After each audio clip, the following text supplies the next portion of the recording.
Good morning, guys. Good morning, ladies and gentlemen. Hello, hello. Alright, bright and early. I thought I would have the time to get into our 2 Kings. Sorry. Something's rolling outside. I'm like, what is that rumbling? Thought I would have time to get into 2 Kings, but I'm very sure on around 12, 1 o'clock-ish Eastern, like I have been. But since I'm here and we have a few minutes, let's do our daily message. We haven't done that in a few days, so let's get into it. Hope everybody's having a good and restful morning or afternoon or evening whenever you see this. All right, let's go ahead and take a look. In the name of Allah, most gracious, most merciful. Okay, awesome. Surah 35, line 24. I might have a little tidbit to add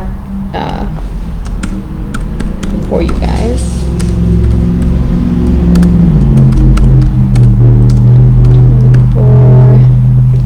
Okay, Surah 35 is Al-Fatir, which is the originator.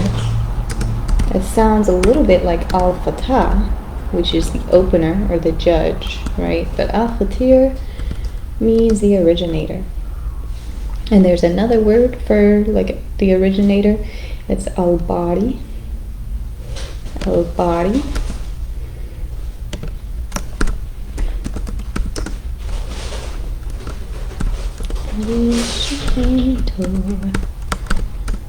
Alright, and this wonderful line reads, Verily, we have sent thee in truth as a bearer of glad tidings and as a warner, and there was never a people without a warner, having lived among them in the past.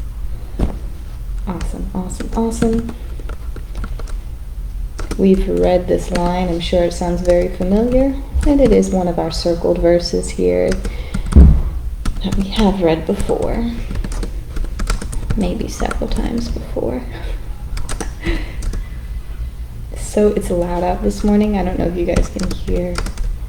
It's very loud. And part of the reason I didn't come on earlier, I had to get dressed, and kittens are running around crazy. I'm just finishing up my coffee, waking up, so in order for me to do both of these consecutively in the morning, I have to be up and broadcasting by 8. It's possible, but you know, I kind of like to lay around a little bit in the morning.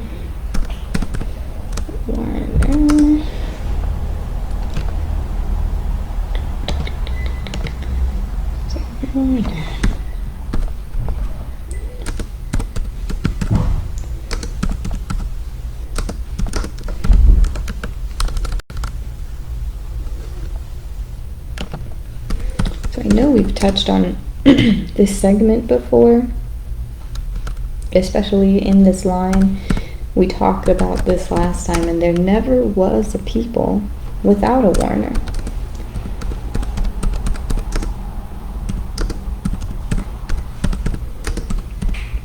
Having lived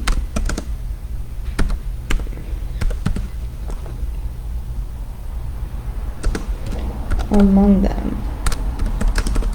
Okay, so taking that in the past. Okay, so taking that, we do have these human beings, right, that are bearers of glad tidings and also serve to warn groups of people. And you know, we act like, oh, you know, this is so strange. Every time one of these prophets, right, or these warners come about, people always look to that individual as a strange individual.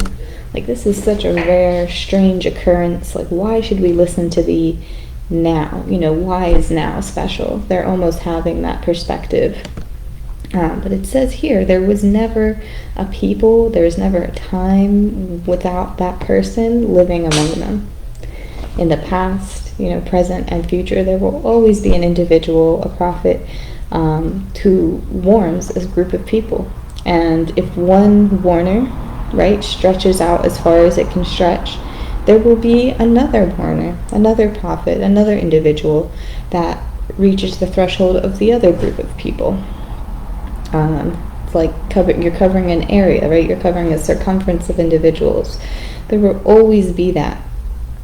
And I listen, me and my social media, everybody has conflicting opinions, right? They're trying to dive into the Bible, or, they dove into different bits and pieces and tales that exist in the Bible. And they also dig into very, very ancient relics or historical texts. We talked about this before, from Samaria and things like that, just, before, that predate the Bible, essentially. They say, the Bible was essentially taken from these ancient texts, right? That's true to an extent, right? So these stories in the Qur'an and the Bible have existed even before the Bible and the Quran were written. That's pretty much a common knowledge. We all are aware that the events recorded, right, in these sacred texts occurred before they were recorded, like anything, right? But then there was, there was a big argument with the story of Noah, how that story was based off of the epics of Gilgamesh, right? And there's no proof of, that epic of Gilgamesh, the flood, and things like that, but it's almost an identical story. Valid, okay, valid. Anyways, what I'm trying to say, it doesn't matter the time, things will align, and as this is saying here, but really we have sent thee in truth, the truth will always remain. The truth will always remain, even if it's, a little bit out of context. Maybe it was written so long ago, as a cautionary tale, right? Something that maybe didn't happen, but, is written about to go ahead and warn. The flood most certainly did happen.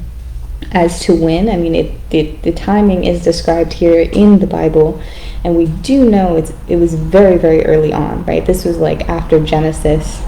Excuse me for actually forgetting the book where it's placed in the Bible. If not Genesis, I think it actually might have been Genesis. So it would make sense for this other, resource, these epics of Gilgamesh, to actually coincide exactly with what the Bible was saying. People say, oh, because the Bible was written so much later, it was ripped off. No, it's just actually two different perspectives talking about, the same happening, the same event. And like I said, the Bible covers such a span of time. It might seem like, oh, it's written about this one specific time period. But even when we're reading through 1 Kings, we're covering hundreds and hundreds and hundreds of years. As you can see, the procession of, each of the family lines of Israel and Judah, each of the royal lines, we're covering a few generations, at least 3 or 4 or 5 generations here. So that's just one little chapter. So the masterful feat that the individuals who wrote those texts were actually able to have them all compiled, chronologically, in a way that does make sense once we dive in, once we break everything down, once we actually understand the individuals, right, the narratives that, whom we're talking about. The ability for us to compile those chronologically is a great and wonderful feat.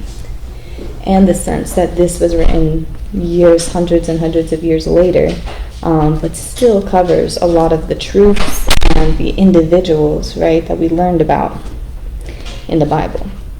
So again, verily we have sent thee in truth. So they really just stand the test of time. And that's really the most important thing that you can take from it. What's lasting? What is lasting? All right. Wake up time, everybody. You heard that. Anyways, standing. I'm just going to make this the title because we spoke it over and over again. Test of time. And I'll put it in parentheses again.